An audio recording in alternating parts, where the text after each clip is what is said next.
కాయలే మొత్తము తోటలు అంటుకొని,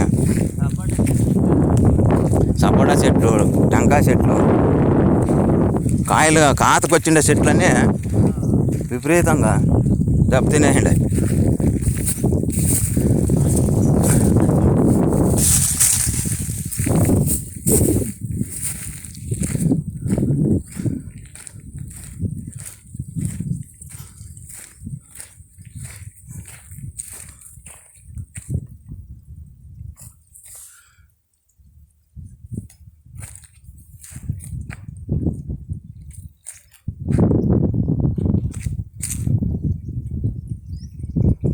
చూడండి ఎంత కాలిపోయినా చూడండి, చెట్లకి ఏం దెబ్బ.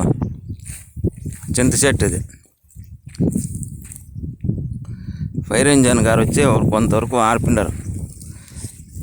మేము మా సాయశక్తిలో సుమారుగా 2-3 గంటల సేపు పోరాటం చేసి ఆర్పుకున్నట్ల పరిస్థితి వచ్చింది. ఇక్కడ రైతులు ఇంక ఆడ పంటలు పెడతారు, రైతులు ఆడ బాగుపడతారు. తోటలకి ఎక్క పెడతా ఉంటే మొత్తం అంతా ఏమంటే కనుక్కొని ఏదో చేయంగా సరిపోయాయి. లేకపోతే ఇంకా ఎన్ని చెట్లు పోతాను. ఇప్పటికే సుమారుగా 100 చెట్లు ఇక్కడంతాను అగ్గి శాఖం తగిలి చాలా చుంటుకోపోయే పరిస్థితులు. జామ చెట్టు చూడండి ఎట్లా ఎండిపోయింది. ఇది వెంకటేశ్వర చెట్టు, కాతకొచ్చిండే చెట్లు.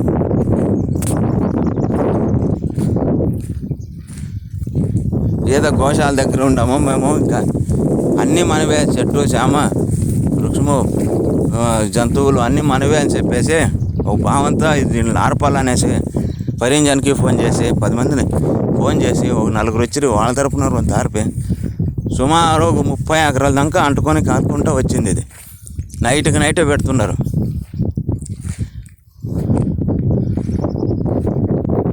పైప్ లైన్లు, డ్రిప్ పైపులు అన్నీ మొత్తం A to Z అన్నీ ఒక పక్కనే అన్నీ వెళ్ళిపోయినాయి.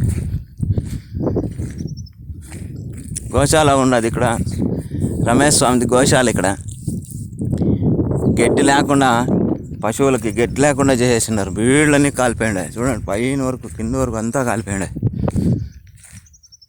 సుమారుగా చుట్టూ ఒక 100-200 ఎకరాలకి ఆకిపెట్టినారు. 2 రాత్రులకి మొత్తం ఇంత నాశనం చేసినారు వాళ్ళు. వాటికి పాపం ఫైర్ ఇంజన్ పొద్దున్న ఇంకా సాయంత్రం వరకు చేసిపోతూ ఉన్నారు, అయినా కంట్రోల్ కాలేదు. ఓ పక్క పెడతానే ఉంటారు, వాళ్ళు పోతారు, వీళ్ళు పెట్టేసిపోతారు. ఏం చేసేది? ఫైర్ ఇంజన్ ఉండేదాకా ఆరుపుతారు.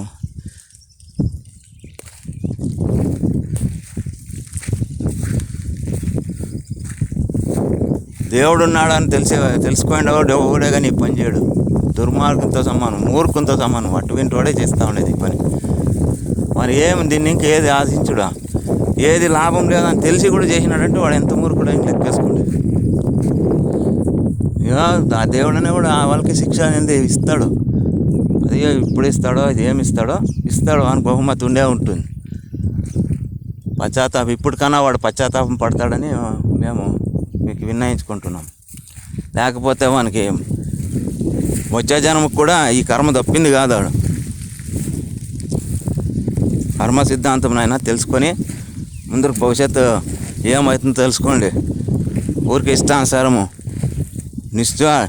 నిస్వార్థ సేవ చేసే వాళ్ళకిన్నా ఎవరు ఉన్నారు అనేటట్లు చేస్తూ ఉన్నారు వీళ్ళు. ఏది ఆశించకుండా పాపం పెట్టినారు వీళ్ళు నిస్వార్థ సేవకు.